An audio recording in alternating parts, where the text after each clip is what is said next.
இத்தேனுக்கு போய் இதான் கோளாடியா இல்ல சொல்லிச்சு. திரும்பி போய் இதான் கோளாடியா இல்ல சொல்லிச்சு.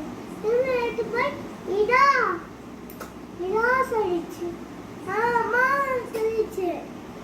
அப்போ வெள்ளை கோளாடி தங்க கோளாடி பரிசா கொடுத்துச்சு.